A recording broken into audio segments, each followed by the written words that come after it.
Hello everyone, welcome to Avanti classes. My name is Manjit Bhardwaj. तो आज भाई हम सेकंड लेक्चर करने वाले हैं ऑर्गेनिक का। इसके अंदर नेमिंग आज आपको स्टार्ट करवाएंगे। जैसे फर्स्ट में तो बेसिक था, कुछ भी नहीं था, है ना।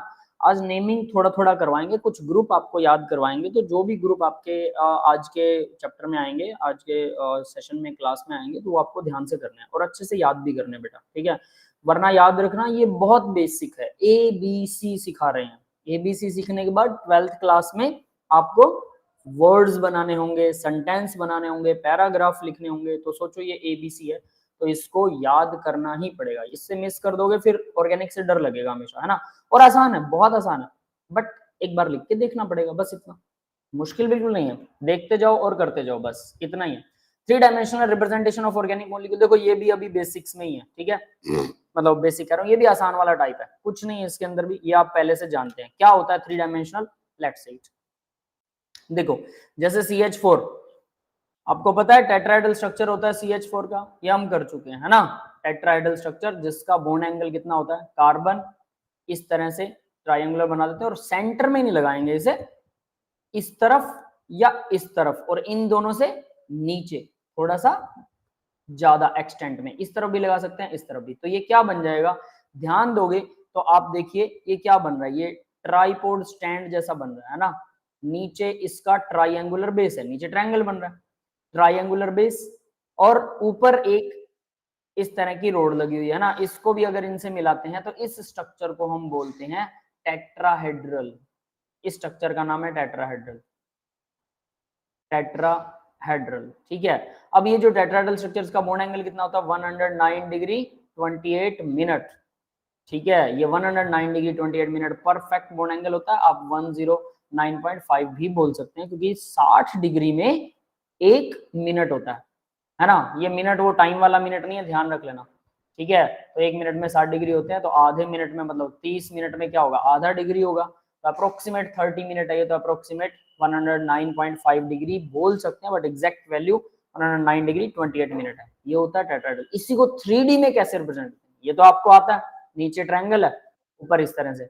अब 3D की रिप्रेजेंटेशन देखना जरा कैसे होती है। हालांकि मैं CH4 पे बात कर चुका हूँ, बट दिखाते कैसे इसे 3D में। तो देखो भाई, कोई भी 3 एटम तो आप प्लेन में दिखा सकते हो। ये लो मैंने 3 एटम प्लेन में दिखा दिया। अब बचे 2 हाइड्रोजन, एक को दिखाएंगे below the plane, dash veg इसे बोलते हैं, डैश, ठीक है। DASH, dash veg, WEDGE, veg मतलब ये लाइन, ठीक है। डैश वेज मतलब बिलो द प्लेन। और दूसरा, अब एक जो बाहर लगाना है, ठीक है, वो इसको बोलते हैं solid wedge, solid, solid wedge, ठीक है। इसका मतलब है ये हाइड्रोजन हमारी तरफ है, हमारी तरफ, ठीक है, हमारी तरफ, यानी आपकी स्क्रीन से बाहर है ये हाइड्रोजन, और ये हाइड्रोजन स्क्रीन के अंदर है, और ये तीनों एटम जो है वो स्क्रीन के ऊपर हैं। सिंपली आप ये कह सकते हैं स्क्रीन के ऊपर, यानी प्लेन में। तो 3 एटम कार्बन और 2 हाइड्रोजन प्लेन में, और 2 हाइड्रोजन, एक अबव और एक बिलो, इस तरह से इसको शो करते हैं। और ऐसे ही शो करते हैं, हाँ याद रखना, आप इस हाइड्रोजन को अबव दिखा सकते हो, इसको बिलो दिखा सकते हो, ये आपकी चॉइस। इन दोनों में चेंज कर सकते हो, इन्हें इधर भी दिखा सकते हो, इन दोनों को दिखा सकते हो, ये तीनों प्लेन में दिखा सकते हो। ऐसा हल्का फुल्का गड़बड़ कर सकते हो, लेकिन ये मत दिखाना कि ऊपर एक वेज में है और नीचे यहाँ हार्ड में है। इसमें आप कंफ्यूज हो जाओगे। दिखा तो आप कहीं भी सकते हो, कोई दिक्कत नहीं, बट जनरल रिप्रेजेंटेशन जो है वो ऐसे ही करनी है। हाँ भाई बेटा, ये समझ में आ गया ना सबको, क्लियर है। Yes sir. 3D में कैसे करते हैं, बिल्कुल आसान सा स्ट्रक्चर है, बस ये स्ट्रक्चर याद रखना है इसको। डैश वेज में और इसे हार्ड वेज में। और हार्ड वेज में भी ये ना कलर भरने बैठ जाते हैं बच्चे नोटबुक से, पेन से, है ना। कोई जरूरत नहीं कलर भरने की, जस्ट ट्रायंगुलर शेप ऐसे दिखा दीजिए बस। कार्बन से जुड़ा हुआ है, यहाँ हाइड्रोजन जोड़ दीजिए, ये इसका मतलब हार्ड ही होता है। और जो डैश वेज है, सॉलिड वेज, ये डैश वेज को ऐसे दिखा सकते हैं। अब इसमें भी इन्होंने ना ट्रायंगुलर शेप ऐसे दिखा रखी, देखो ये एक तरफ से बढ़ रहा है, एक तरफ से। आपको ऐसे शो करने की कोई जरूरत नहीं है, ज्यादा मत्था मत मारना इस पे, ठीक है। जस्ट ऐसे करके भी शो कर सकते हैं, कम ज्यादा, छोटा बहुत बड़ा कोई फर्क नहीं पड़ता, ठीक है। तो ये है रिप्रेजेंटेशन इसकी 3D में हम कैसे दिखाते हैं ऑक्टाहेड्रल और टेट्राहेड्रल को। अब देखिए बोन एंड बाल एंड स्टिक मॉडल से भी यहाँ पे एक शो कर रखा है, बाल एंड स्टिक मॉडल। तो ये कैसे होता है भाई, भाई वैसा ही है ये, ठीक है। ये बॉल है और 4 स्टिक्स इसके साथ में, और फिर 4 हाइड्रोजन की बॉल्स को ऐसे ही 3D में रिप्रेजेंटेशन दिखाते हैं। क्या एटम ऐसे होता है मॉलिक्यूल? नहीं, ऐसे नहीं होता। ये बॉन्ड तो हम दिखा रहे हैं, है ना, बट ये ऐसा है नहीं। ये हाइड्रोजन बिल्कुल इसके बिल्कुल पास होता है, ये वाला हाइड्रोजन भी बिल्कुल इसके पास, ये वाला भी पास, ये वाला भी पास। मॉलिक्यूल तो ऐसा होता है, बट अगर इसे दूर ले जाया जाए तो फिर ये कैसा दिखाई देगा 3D में, इसलिए इसको रिप्रेजेंट करके देखा जाता है ना। सिंपल इट इज, खैर इसके हमें कोई यूज नहीं है। नेक्स्ट देखिए भाई, अब आगे क्या कहता है बेंजेनोइड एरोमेटिक कंपाउंड। अभी एरोमेटिक कंपाउंड क्या होते हैं, ठीक है, जनरल डिस्क्रिप्शन दे रहा हूं, आगे हम इसको डिटेल में करेंगे, ठीक है। फिलहाल डायरेक्ट स्लाइड आ गई है तो हम इसके बारे में बात जरूर करेंगे। बेंजेनोइड कंपाउंड्स या एरोमेटिक कंपाउंड वो कंपाउंड होते हैं जब उन्हें जलाते हैं तो वो धुएं के साथ जलते हैं, धुएं के साथ। अब आप कहेंगे लकड़ी को जलाते हैं तो धुआं निकलता है, तो लकड़ी में भी कुछ एरोमेटिक कंपाउंड्स हो सकते हैं, है ना, कुछ हो सकते हैं, उनके डेरिवेटिव हो सकते हैं, लेकिन जनरली, और हो सकता है ना भी हो, क्योंकि हर चीज जो धुएं के साथ जलेगी इसका मतलब ये नहीं कि वो बेंजीन ही है या एरोमेटिक ही है, नो। यानी अगर कोई चीज धुएं के साथ जल रही है तो इसका मतलब वो एरोमेटिक हो सकती है, पर वो कुछ और भी हो सकती है। बट अगर कोई चीज एरोमेटिक है तो पक्का वो धुएं के साथ जलेगी। क्लियर है ये बात? एरोमेटिक कंपाउंड्स धुएं के साथ जलते हैं, सूटी फ्लेम होती है उनकी, सूटी मतलब धुआं। यस बेटा, सबको समझ में आ गया यस सर। है ना? ठीक है, तो अब आगे देखते हैं। तो भाई बेंजीनोइड एरोमेटिक कंपाउंड का क्या मतलब है? बेंजीन एक एरोमेटिक कंपाउंड है, याद रखना, ठीक है, क्योंकि वो धुएं के साथ जलती है। बेंजीन का स्ट्रक्चर क्या? ऑर्गेनिक केमिस्ट्री में सबसे ज्यादा यूज होने वाला, जैसे हम कहते हैं ना ऑर्गेनिक में भरा पड़ा है रिएक्शन, कल हम बात कर रहे थे प्रीवियस लेक्चर में जब भी हुआ था कि रिएक्शन भरी पड़ी हैं और बहुत सारे कंपाउंड्स होते हैं ऑर्गेनिक के अंदर, लंबी चेन्स बनती हैं, तो अनलिमिटेड कंपाउंड बना सकता है कार्बन, बिल्कुल ठीक है। अब उसमें भी, कार्बन में भी मेजर कंपाउंड कौन से होते हैं? तो बेंजीन उसमें ना, कार्बन की चेन में भी बेंजीन की जो रिंग है ये भी बहुत इंपॉर्टेंट है और बहुत सारे कंपाउंड बनाती है, लॉट्स ऑफ कंपाउंड बनाती है। तो इसको भी हाईलाइट करते हैं, मतलब कार्बन में भी अगर कोई ढूंढना होगी, कार्बन तो ठीक है हमें समझ में आ गया, उसमें क्या, तो उसमें ऑर्गेनिक में बेंजीन आएगा। बेंजीन क्या होता है? अभी बेंजीन का फॉर्मूला होता है C6H6। मेरे साथ ही बनाने की कोशिश करना, अभी बहुत आसानी से बन जाएगा। 6 कार्बन है, हेक्सागोनल रिंग बनानी आपको, हेक्सागोनल रिंग, ठीक है। ये देखिए इस तरह से 6 कार्बन, है ना, सीधे सीधे ये लीजिए हेक्सागोनल रिंग बन गई। ये कुछ ऐसे बनेगी, ठीक है। आप इसको ऐसे पैरेलल में भी बना सकते हैं यूं करके, वो आपकी चॉइस है, कोई दिक्कत नहीं है। हर कॉर्नर पर, मैंने बोला था कल, हर कॉर्नर का मतलब जहां पर 2 लाइनें जुड़ती हैं वो कार्बन है, ठीक है। तो अगर ये कार्बन है तो मैंने यहाँ कार्बन दिखा दिया।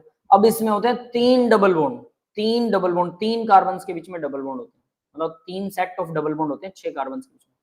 एक ये हो गया डबल बॉन्ड, दूसरा ये हो गया डबल बॉन्ड, दोनों कार्बन के बीच, तीसरा ये, मतलब आप कह सकते हैं हर कार्बन के बीच में डबल बॉन्ड होता है।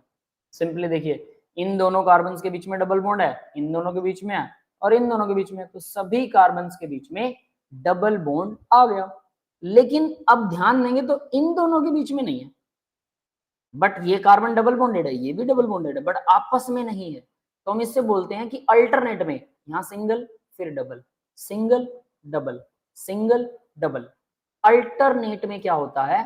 डबल बॉन्ड होता है। अल्टरनेट का मतलब एक छोड़कर एक। यस, ये बात कंफर्म होगी सबको?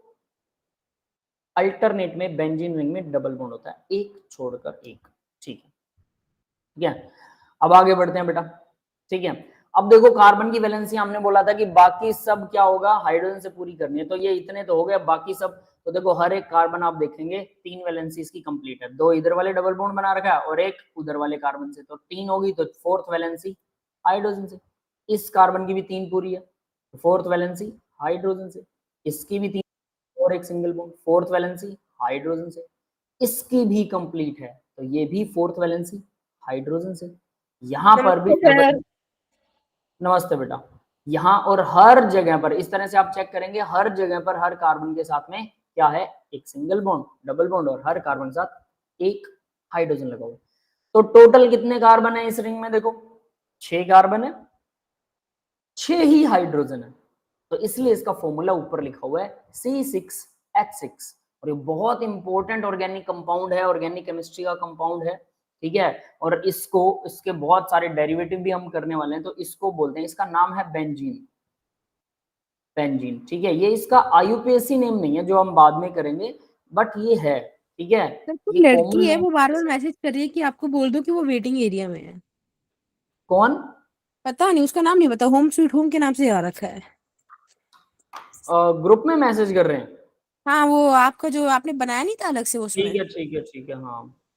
तो बेटा क्या करें फिर, मैंने मैसेज तो भेज रखा है। Wait, anyone sir class join नहीं हो रही है, किसी की हुई है तो सर से बोल दो। ठीक है, मैं क्या करूं फिर, इनको मैसेज भेजता हूँ। चलो मैं लिंक, ये वाला लिंक भेज देता हूँ। ये नहीं भेजता, वो क्लास यही भेजता हूँ, क्योंकि ये लिंक ही क्लास के लिए, क्लास ज्वाइन तो यही लिंक करवाएगा, है ना। ठीक है,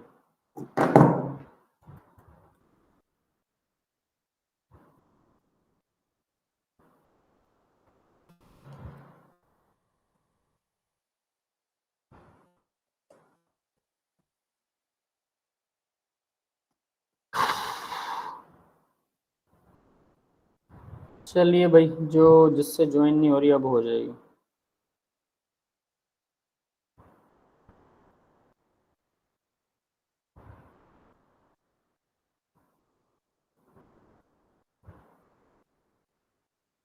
भेज दिया मैंने, ठीक है। चलिए अब आगे बढ़ते हैं।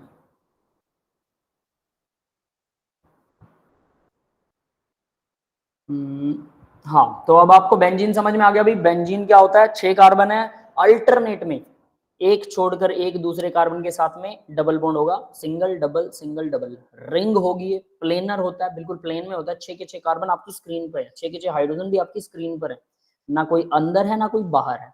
समझ रहे हो मेरी बात सभी, है ना। तो ये होती है बेंजीन, और ये एरोमेटिक कंपाउंड होता है। Learn this, this is an aromatic compound, ठीक है।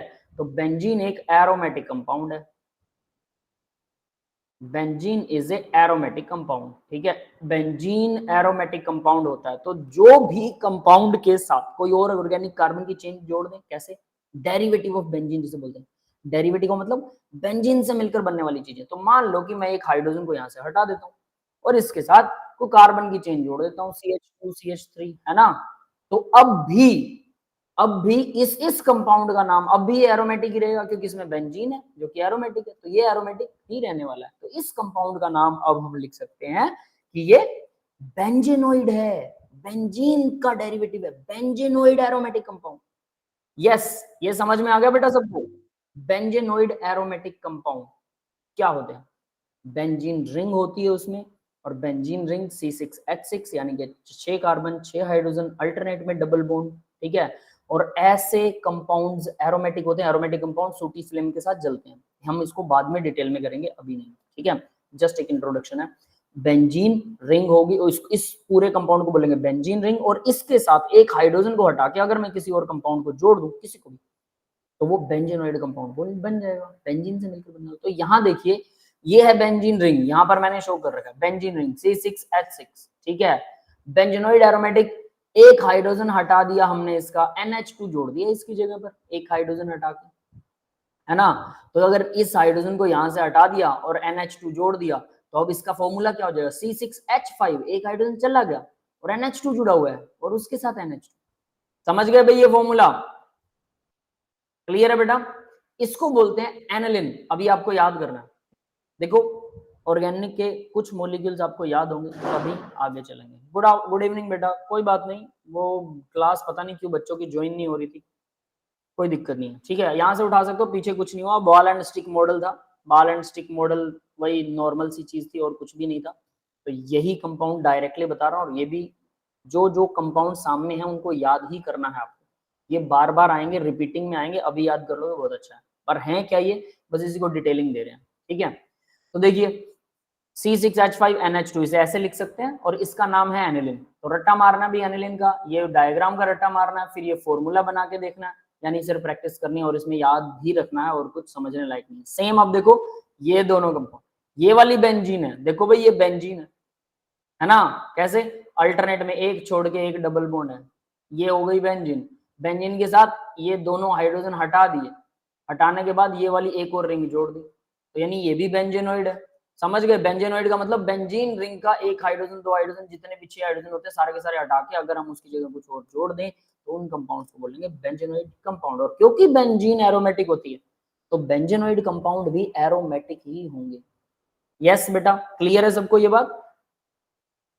एरोमेटिक मतलब सूटी फ्लेम के साथ जलते हैं, धुएं के साथ जलते हैं, ठीक है। सिर्फ इतना एरोमेटिक नहीं होता है, इसके कुछ रूल होते हैं एरोमेटिसिटी को फाइंड करने के, और एरोमेटिसिटी के बहुत सारे अपने आप में एडवांटेजेस हैं, वो सब हम डिटेल बाद में करेंगे। ये डायरेक्ट नेम आया है, व्हाट इज एरोमेटिसिटी आगे आएगा अगले लेक्चर्स में, इस लेक्चर में नहीं है, अगले लेक्चर्स में, ठीक है।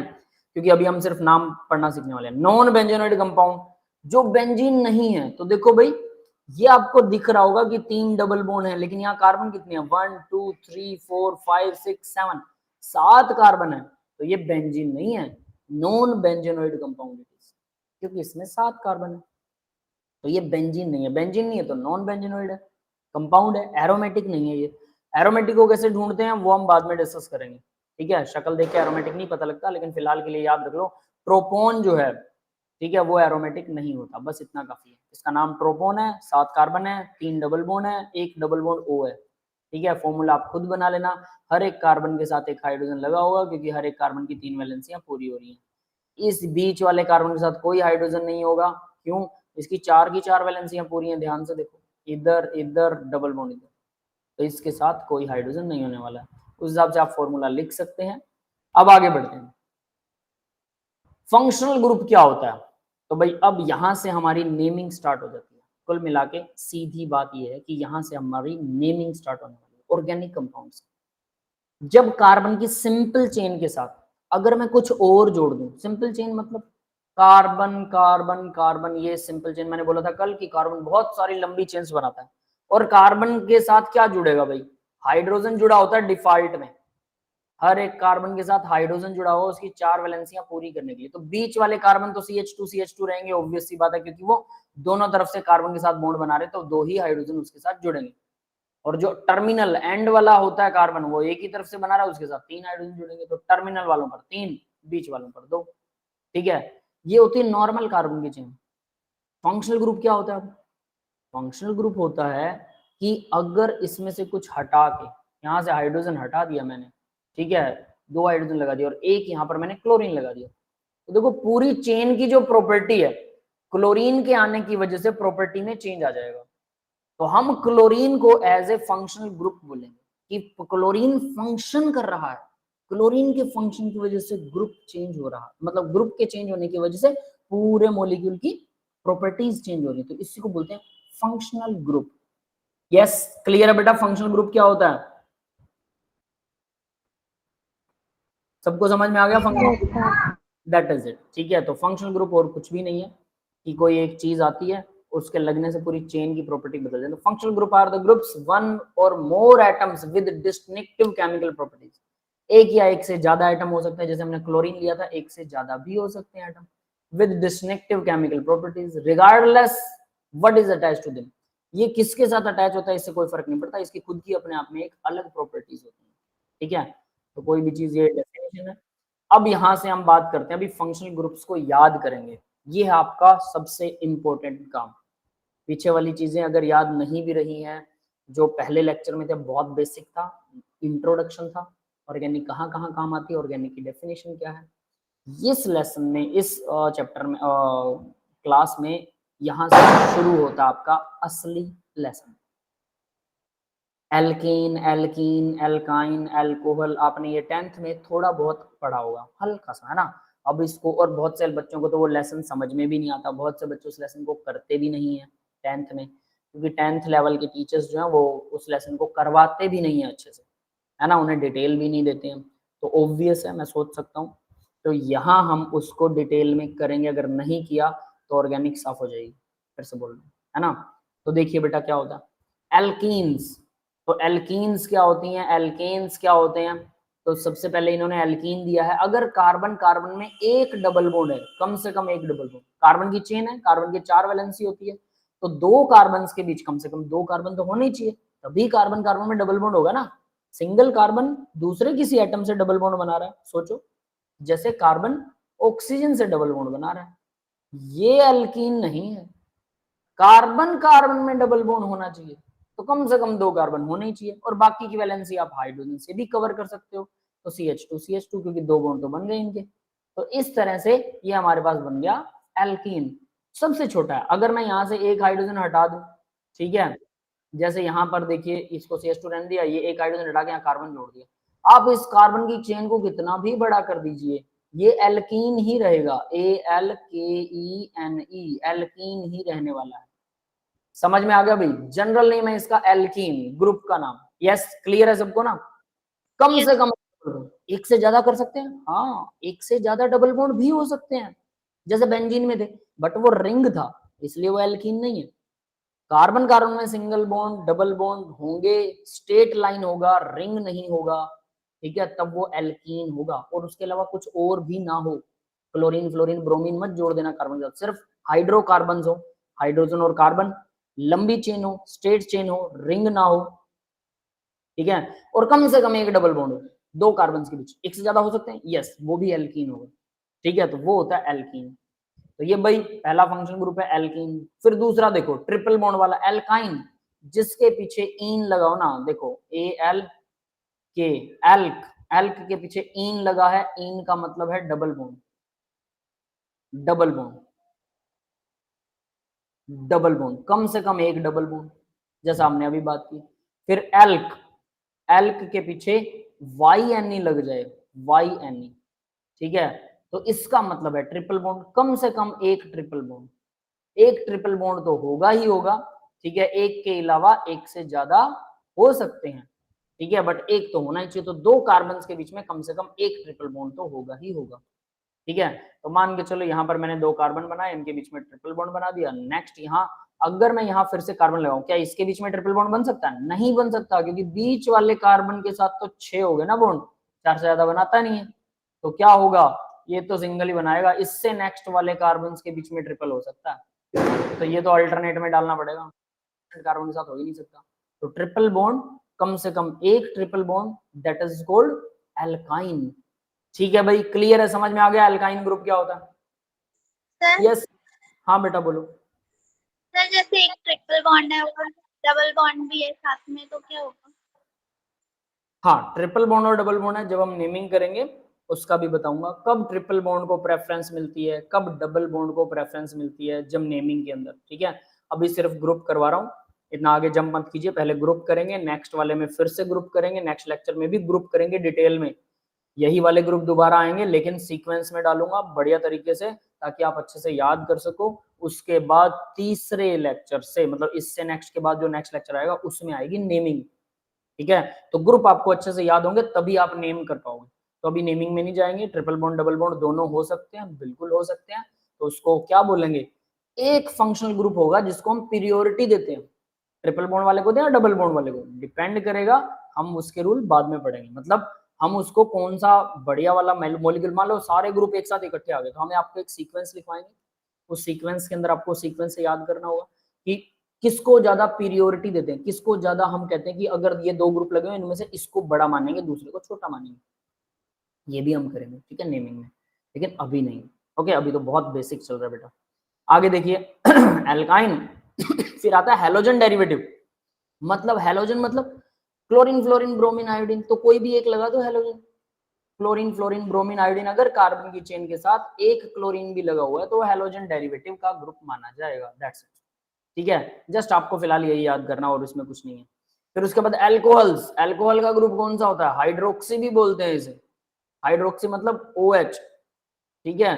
तो देखो कार्बन की चेन के साथ में, यहाँ पर 2 कार्बन की चेन में बना रहा हूँ, सभी जगह कार्बन की वैलेंसी आपको एक OH लगा दिया, अल्कोहल का मतलब OH जरूर होगा, वैलेंसी आपको 4 पूरी करनी होती है, 4 बॉन्ड बन रहे हैं इस कार्बन के, बिल्कुल इसके चारों तरफ बाकी के हाइड्रोजन होंगे। इसका नाम देखो ध्यान से, CH3 लिख सकता हूँ इसमें, ये हो गया CH3, ये ऐसे करके बनाना आना चाहिए आपको, ये हो गया CH2, ठीक है, और ये OH को अलग ही लिखना, इसके H को यहाँ मत जोड़ देना कि ये आप CH3 कर दो, तो ये O अलग से नहीं जुड़ पाएगा। अब इसको हम और कंडेंस करें तो 2 कार्बन है और 5 हाइड्रोजन है, 2 C2H5 और यहाँ OH को नहीं छेड़ सकते, और इसका नाम होता है एथेनॉल, ठीक है, जस्ट कॉमन बता रहा हूँ, ये नाम हम बाद में डिस्कस करेंगे। एथेनॉल मतलब वाइन, पीने वाली शराब, यही होती है पीने वाली शराब का फॉर्मूला। ठीक है, ये अगर प्योर हो तो भाई गला भी जला देती है, ठीक है, अंदर से भी जला देती है। प्योर कभी भी कोई नहीं पीता। किस तरह से बनाई गई है उसके हिसाब से उसका स्मेल और कलर चेंज हो जाता है। जो वाइन्स आती हैं उसमें 40% से लेकर, 40 नहीं, आई थिंक 14% से लेकर 14% जो घर पर बनाते हैं जो लोग इलीगली, है ना, अंगूर से भी बनती है, अनार से भी बनती है, गुड़ से भी बनती है, गन्ने के जूस से भी बनती है, चीनी से भी बनती है, जो घर पर बनाई जा सकती है। इंडस्ट्रियल लेवल पर भी उनके इंग्रेडिएंट जो अलग अलग होते हैं, जिन चीजों से मिलकर बनाई जाती है, उसके हिसाब से उसमें परसेंटेज ऑफ अल्कोहल अलग अलग हो जाती है। 14% अल्कोहल वाली बियर आती है, बियर, जिसमें 14% अल्कोहल, लोग बोलते हैं ये शराब नहीं है, उसमें भी अल्कोहल होता है 14%। तो 14% ज्यादा पीने पर थोड़ा नशा होगा।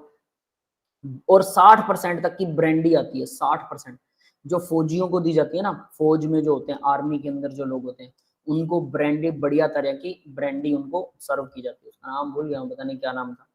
ठीक है, वो जो है उन, और वो भी वहां जहां ठंड होती है, ठंडे इलाकों में, क्योंकि ये शराब दवाई की तरह यूज की जाती है। It is a medicine, not a, नशा नहीं है ये, ठीक है। तो ये मेडिसिन की तरह भी यूज होती है, दैट इज इट। तो अगर वहां उनको शर्त मिलती है तो उसमें 60% होती है। रम, रम बोलते हैं उसको, रम, ठीक है, रम नाम है उसका, जो फौजियों को कैंटीन से मिलती है। 60% होती है उसके अंदर ये अल्कोहल। और उनका कलर, उनका टेस्ट सबका अलग अलग, सब के सब स्मेल मारते हैं, बहुत गंदी होती है इसकी स्मेल, पी नहीं सकता कोई भी। जो प्योर एथेनॉल होता है वो बिल्कुल क्रिस्टल क्लियर पानी के जैसा होता है, उसकी स्मेल अलग होती है, लेकिन वो पीने के काम नहीं आता, वो जला देगा अंदर से। और सभी अल्कोहल पॉइजनस होते हैं, सिर्फ इस एथेनॉल को छोड़कर ये लेस पॉइजनस होता है, ठीक है। और ये हमारा बीपी बढ़ा देता है। अगर सर्दियों में जो बुजुर्ग लोग हैं उनको एज ए मेडिसिन हल्का सा 10 ml डाल के दे दो, है ना, तो 10 ml या 20 ml, जनरली इससे ज्यादा नहीं, तो उनसे क्या है कि उनका थोड़ा बीपी हाई हो जाएगा, उनको ठंड लग के उनको डेथ नहीं होगी। ठंड से मर जाते हैं बहुत सारे बुजुर्ग सर्दियों में, हालांकि आप उन्हें कितने भी कपड़े पहना दो लेकिन फिर भी अंदर से ठंड खत्म नहीं होती बुजुर्ग की, जिनकी ज्यादा एज हो चुकी है। उसके लिए ये मेडिसिन है, उन इंसानों के लिए, ठीक है। और हमारे लिए तो ये घाटा है, क्योंकि अगर आप इसे पिएंगे तो ये एडिक्शन लगा देता है। एक बुजुर्ग आदमी कितने साल जी लेगा? 10 साल। 10 साल अगर उसे हल्का हल्का कुछ पिला भी रहे हैं, कोई ज्यादा फर्क नहीं पड़ेगा, हल्की सी। लेकिन एक यंग पर्सन को ये पिलाओगे तो वो अगले दिन ज्यादा मांगेगा, उसमें सेंस ज्यादा होती है, वो ज्यादा मांगेगा, उसको एडिक्शन हो जाता है।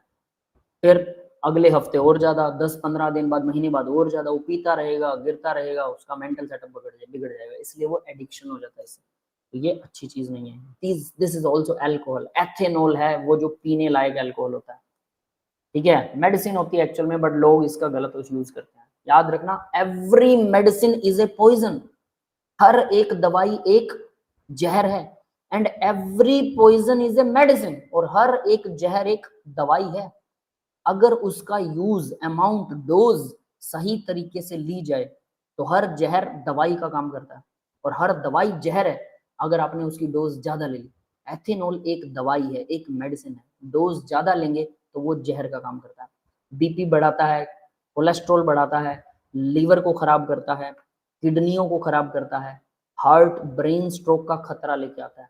एक दिन में नहीं आएगा।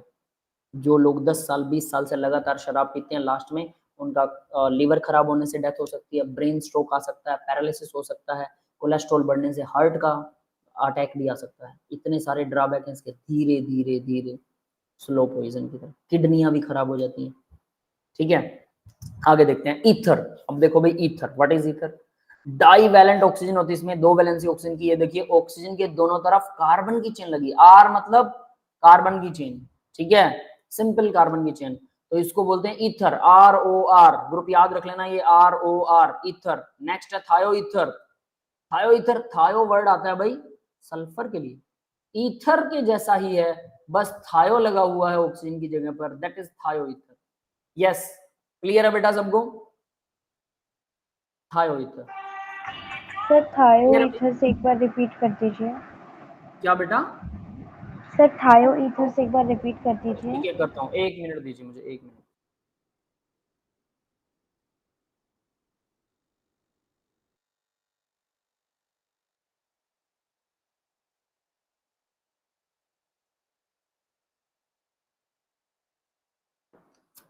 ठीक है, देखो थायो ईथर क्या होता है, होता ईथर ही है, ROR है ईथर, ऑक्सीजन के नीचे आता है, आपको पता होगा, ओल्ड स्टाइल से TPO, ओल्ड स्टाइल से TPO, है ना, oxygen, sulphur, selenium, tellurium, polonium, है ना, ऑक्सीजन के नीचे आता है सल्फर, तो वैलेंसी तो दोनों की सेम है।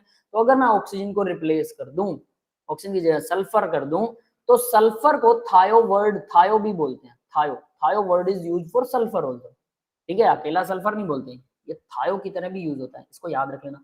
तो इस, क्योंकि ये ऑक्सीजन से की जगह सल्फर को रिप्लेस किया है, ईथर ही था, ऑक्सीजन के जैसा ही ये काम करेगा, क्योंकि वैलेंसी भी सेम है, उसको थायो ईथर बोलेंगे, बट स्मेल आ जाएगी, सल्फर जो है गंदी स्मेल के लिए रिस्पॉन्सिबल होता है। रोटन एग स्मेल, सड़े हुए अंडे में से जो स्मेल आती है वो सल्फर की वजह से आती है। जो टायर जलता है, आपकी जो टायर होते हैं ना, गाड़ियों के टायर वो जल जाते हैं, वो भी सल्फर की वजह से, वो जो गंदी स्मेल आती है टायर के जलने से, वो भी सल्फर की वजह से आती है। किसी ब्लैक कलर के रबड़ को जलाने पर जो स्मेल आती है वो भी सल्फर की आती है, गंदी स्मेल। लहसुन, प्याज, इनमें मुंह में, बाद में मुंह में से स्मेल आती है अगर इसे खा देते हैं हम, है ना, सल्फर की वजह से आती है, उनमें भी सल्फर होता है। लेकिन सल्फर हमारी बॉडी के लिए अच्छा बहुत होता है, इसका मतलब ये नहीं कि लहसुन प्याज खाना छोड़ दो, ये मेडिसिन होते हैं, लहसुन प्याज बहुत अच्छी मेडिसिन, समझ रहे हो। अब कुछ लोग इसको नहीं खाना पसंद करते हैं, वो एक अलग मैटर है, क्योंकि स्मेल की वजह से, बट ये बहुत अच्छी चीज है, हर रोज गर्मियों में प्याज जरूर खाना चाहिए, और लहसुन तो 12 मास खा सकते हो, लेकिन सर्दियों में प्याज थोड़ा ठंडी प्रवृत्ति का होता है, तो आपका नोज बह सकता है, जल्दी जुकाम हो सकता है, तो उसलिए सर्दियों में तो ना खाइए, सब्जी में डाल के खाइए, डायरेक्ट मत खाइए, है ना। सब्जी में तो हम हल्का फुल्का हमेशा खाते हैं, बट कुछ बच्चे तो सब्जी में से अलग बाहर निकाल के रख देते हैं, लोग मुझे नहीं खाना, है ना, वैसा नहीं करना। तो देखिए अभी आगे, थायो ईथर समझ में आ गया बेटा अब? Yes, sir. सल्फर, ऑक्सीजन की जगह पर सल्फर लगा दिया, उसको थायो बोलते हैं, ईथर ही है वो। एल्डिहाइड, अब एल्डिहाइड देखो भाई, एल्डिहाइड होता है कार्बन डबल बॉन्ड O, और इस तरफ कम से कम एक H होगा, 3 वैलेंसी कार्बन की पूरी होगी, चौथी वैलेंसी आप यहाँ हाइड्रोजन लगा सकते हैं, बिल्कुल लगा सकते हैं, हाइड्रोजन की जगह पर कार्बन की चेन लगा सकते हैं, बिल्कुल लगा सकते हैं, मतलब आप यहाँ कार्बन लगा के इसको CH3 कर दो, या फिर इस कार्बन को CH2 रखो, इसके आगे वाले को CH3, जहां पर आपको बंद करना है चेन को, वो लास्ट वाला CH3 लगाना पड़ेगा। कितनी भी लंबी चेन कर सकते हो इस तरफ, यानी कि हम यहाँ पर हाइड्रोजन या कार्बन की चेन लगा सकते हैं, इस तरफ आप हाइड्रोजन ही रहेगा, इसे मत हटाना, ये हटा भी नहीं सकते, क्यों, क्योंकि अगर इसको हटा दिया तो ये एल्डिहाइड बनेगा, बचेगा ही नहीं, ये वाला ग्रुप एल्डिहाइड ग्रुप है ना, तो हम इसको लिखते क्या है, देखो CHO, हम इसे COH क्यों नहीं लिखते, COH का मतलब तो अल्कोहल हो जाएगा, OH तो अल्कोहल को रिप्रेजेंट करता है, इसलिए इसे CHO लिखा जाता है। यस बेटा, समझ में आ गया, CHO, Yes, Yes, sir. sir. है ना। तो देखिए फिर ये ग्रुप है CHO, दैट इज CHO, और यहाँ R या H लगा सकते हैं। अब नेक्स्ट देखिए कीटोन्स, कीटोन क्या होते हैं भाई, अब कीटोन जो है वो कौन सा ग्रुप होता है, कार्बन के दोनों तरफ अकेला R लगेगा, H नहीं लगेगा, अगर H लगा दिया तो एल्डिहाइड बने हो, तो यानी दोनों तरफ R, मतलब कम से कम एक कार्बन तो होना ही चाहिए ना, कम से कम एक कार्बन, इधर भी मैंने कम से कम एक कार्बन लगा दिया, तो ये बन गया कीटोन। एक से ज्यादा लगा सकते हैं, बिल्कुल लगा सकते हैं, आप कार्बन की चेन को इधर लंबा करते रहिए, कोई दिक्कत नहीं है, CH3, ये CH2 होगा, ये भी CH2 होगा, इस तरफ भी बढ़ा सकते हैं कार्बन की चेन, लेकिन मिनिमम सबसे छोटा मॉलिक्यूल जो बनेगा कीटोन का, वो ये वाला बनेगा, क्योंकि कम से कम एक कार्बन तो दोनों तरफ होना चाहिए, तो 3 कार्बन से मिलकर एक कीटोन बनता है, पहला ketone, this is first ketone, first ketone, और इसका कॉमन नेम है एसीटोन, कॉमन नेम की बात बता रहा हूं, जो रट्टा ही मारना आपको, ठीक है, कॉमन नेम है एसीटोन, क्योंकि इसको याद ही करना है, और IUPAC नेम का एक सीक्वेंस होता है, वो हम बाद में पढ़ेंगे इसी उसमें, ठीक है। तो ये हो गया acetone, first ketone acetone, nail polish remover, girls, हमारे घरों में सिस्टर्स, मदर्स, ठीक है, ये सब जो है क्या करती हैं, नेल पॉलिश को रिमूव करने के लिए इसका यूज करते हैं, तो हर घर में जहां पर नेल पॉलिश यूज होती है वहां पर ये आपको एसीटोन जरूर मिलेगा, ठीक है। क्लियर होता है, पानी के जैसा, इनफ्लेमेबल होता है, आग लगती है इसमें, पेट्रोल के जैसे आग लगती है, तो थोड़ा सा पेट्रोल वाली मतलब इनफ्लेमेबल जगह से इसको दूर रखना चाहिए, है ना, जहां पर खतरा हो आग लगने का। क्लियर है बेटा, acetone first ketone, Yes, sir. है ना, ये हमने पहले भी डिस्कस किया था, यूरिया भी ऐसा ही होता है, इसका स्ट्रक्चर यूरिया से मिलता जुलता है, ठीक है। तो ये हो गया भाई कीटोन, ये मैंने बना भी रखा है, देखो फर्स्ट एग्जांपल यहाँ पे दे रखा है, नेक्स्ट देखते हैं कार्बोक्सिलिक एसिड। अब कार्बोक्सिलिक एसिड देखो भी क्या होता है। कार्बोक्सिलिक एसिड में इस ग्रुप को बोलते हैं COOH। इस तरफ आप H लगा सकते हैं, बिल्कुल कार्बन की चेन बिल्कुल लगा सकते हैं, लेकिन इस तरफ नहीं छेड़ेंगे कुछ। ये कैसे होता है, ये कार्बन डबल बॉन्ड होता है एक, फिर OH होता है। अब ये तो अल्कोहल हो गया, बट इसी अल्कोहल वाले कार्बन के ऊपर डबल बॉन्ड O लग गया तो ये कार्बोक्सिलिक एसिड हो गया। इधर आप H लगा देंगे, एक कार्बन से कार्बोक्सिलिक एसिड बन सकता है, बिल्कुल एक कार्बन का कार्बोक्सिलिक एसिड है ये। एक से ज्यादा लगाने तो इससे ज्यादा भी लगा सकते हैं, यहाँ कार्बन लगा लीजिए, फिर इसको CH3 पर बंद कर दें, या फिर इसे CH2 करके और इधर कार्बन की चेन बढ़ा, इधर कार्बन की चेन बढ़ सकती है, इधर नहीं बढ़ा सकते। क्यों, इस OH को हटा के कार्बन लगा दिया तो ये तो कीटोन बन जाएगा। सोचो, यहाँ कार्बन लगा दिया, C डबल बॉन्ड अकेला बच गया, दोनों तरफ कार्बन की चेन, कीटोन है ना। तो हम एक ही साइड कार्बन की चेन बढ़ा सकते हैं, दूसरी साइड नहीं बढ़ा सकते। और यहाँ एक जगह पर H और दूसरी जगह R लगा सकते हैं, H या R दोनों लग सकते हैं। क्लियर है बेटा? Yes sir. कार्बोक्सिलिक एसिड, ठीक है, जस्ट इसका नाम कार्बोक्सिलिक एसिड के नाम से याद रखिए। ये जो बीच में लिख रहे हैं ना कार्बोक्साइल, इसको अभी याद रखने की जरूरत नहीं है, ठीक है। ये बीच वाले नाम याद मत रखना बेशक, क्योंकि ये बाद में देखेंगे इनको। एसिड क्लोराइड, एसिड क्लोराइड क्या होता है, C डबल बॉन्ड O के साथ यहाँ इस तरफ आप H या R लगा सकते हैं, कार्बन की चेन भी लगी। यहाँ पर अगर मैं क्लोरीन लगा दूं तो इसको बोलते हैं एसिड क्लोराइड। क्लोरीन लगा हुआ है, एसिड क्लोराइड, इसको लिखेंगे COCl, CO इसके साथ Cl, और इधर इधर वैलेंसी खाली, खाली मतलब H भी लगा लो, R भी लगा लो, कुछ भी लगा लो। अगर यहाँ वैलेंसी में अकेला R लिखा है तो इसका मतलब आप H नहीं लगा सकते, ये ध्यान रख लेना, ठीक है। तो ये होता है एसिड क्लोराइड, इसमें आप R और H दोनों लगा सकते हैं, तो वैलेंसी इसलिए यहाँ खाली दिखा रही है। एसिड क्लोराइड, क्लियर है बेटा, एसिड क्लोराइड क्या होता है। नेक्स्ट देखिए एसिड एनहाइड्राइड। अब एसिड एनहाइड्राइड बड़ा इंटरेस्टिंग ग्रुप है भाई, इसको ध्यान से देखना। कार्बोक्सिलिक एसिड बनाएंगे, ये रहा carboxylic acid, R C double bond OH है ना, यहाँ पर मान लो R है, H भी हो सकता है, कोई दिक्कत नहीं है। एक और कार्बोक्सिलिक एसिड बनाता हूं मैं, ये देखिए C डबल बॉन्ड O और इस तरफ R, दो कार्बोक्सिलिक एसिड है मेरे पास, है ना। इसमें अगर मैं वाटर को रिप्लेस कर दूं तो H2O, दो हाइड्रोजन और एक O, तो बचा क्या देखो जरा ध्यान से, C डबल बॉन्ड O, यहाँ पर रह गया O, एक O बचा हुआ है देखो, है ना। और इस तरफ तो फिर कार्बन ही बचा अकेला, कार्बन, इसके ऊपर डबल बॉन्ड O था, R। तो मैंने क्या किया, वाटर रिमूव कर दिया, एसिड से, कार्बोक्सिलिक एसिड से वाटर रिमूव कर दिया, एनहाइड्राइड, एन का मतलब बिना, हाइड्राइड यहाँ पर वाटर के लिए आया, बिना पानी वाला एसिड, बिना पानी वाला एसिड एनहाइड्राइड। यस, क्लियर है बेटा, एसिड एनहाइड्राइड, यस सर। है ना। याद रखना इस ग्रुप को, दो कार्बोक्सिलिक एसिड से मिलकर बनता है, उसमें से पानी को उड़ाना है, एसिड एनहाइड्राइड। और यहाँ R H भी हो सकता है, और R की जगह पर H भी लगा सकते हैं, और R भी, R मतलब कार्बन की चेन, है ना, दोनों लग सकते हैं, that is acid anhydride. Next देखिए एस्टर्स। एस्टर्स क्या होते हैं, फ्रूटी स्मेल होती है इनकी, फ्रूट में से जो स्मेल आती है ना वो एस्टर्स में से भी वैसी आती है। तो क्या एग्जैक्टली वैसी आती है, नहीं, इनकी स्मेल थोड़ी सी पंजेंट होती है, थोड़ी सा मतलब आपको अजीब सी उल्टी भी आने लग सकती है, ज्यादा स्मेल ले लिया। लेकिन अगर बहुत ही कम स्मेल अगर इसको लेते हो, एक बार एस्टर मैंने बनाया और आपके रूम में से मैं गुजर गया, बस रूम में से गुजर गया उसको लेके, उसके बाद हल्की हल्की, बहुत ही हल्की हल्की स्मेल आपको फ्रूट की स्मेल आएगी, उसको बोलते हैं। लेकिन अगर आपने ज्यादा स्मेल ले ली, वही उल्टी आने वाला सा सिस्टम बन जाएगा उसका, है ना, तो दैट इज नॉट गुड। तो वैसे भी कहने में आता है फ्रूटी स्मेल, बट केमिस्ट्री में अगर कोई कह रहा है ना फ्रूट जैसी, तो फ्रूट जैसी हल्की हल्की मिलेगी। तो कह रहा है ना, वो आपने सुना हुआ क्रिम्सन रेड, है ना, पंजेंट रेड, पता नहीं कैसे कैसे रेड कलर, तो इसका मतलब वो रेड जैसा दिखता है, वो रेड नहीं है, ठीक है। तो हम ऐसे ही किसी को भी हल्का सा भी कोई रेड दिखाई दे रहा है, हम तो ऑरेंज को रेड कह देते हैं, केमिस्ट्री ऐसी है, ऑरेंज को येलो रेड, उसका नाम येलो रेड रख देंगे है ना, केमिस्ट्री में ऐसा होता है कि इनके कलर्स को बस सिनोनिम्स करते हैं, मिलाते हैं कि ये किससे मिल रहा है, बस इतना लिख देते हैं, काफी है। तो उसके ऊपर सीरियस मत हो जाना कि फ्रूटी, तो ये तो फ्रूट की स्मेल दे रहा है, ऐसा नहीं है। तो आगे देखते हैं बेटा। ये तो कहते हैं केमिस्ट्री सबसे बेकार मुश्किल सब्जेक्ट है। मुश्किल नहीं है बेटा, दैट्स नॉट द मुश्किल, प्रैक्टिस हर सब्जेक्ट मांगता है। मैथ में आप लोग 2-2 घंटे की प्रैक्टिस किए बिना मैथ में पास भी नहीं हो सकते, पता है। केमिस्ट्री में थ्योरी के अंदर थ्योरेटिकल है, बहुत ज्यादा एफर्ट किए बिना पास तो हो सकते हो बोर्ड में, बट मैथ में तो बहुत एफर्ट करने के बाद ही पास के लायक बनते हो। तो देखो भाई ये कैसे बनता है, बहुत सिंपल है, कार्बोक्सिलिक एसिड से ही बनाएंगे इसे।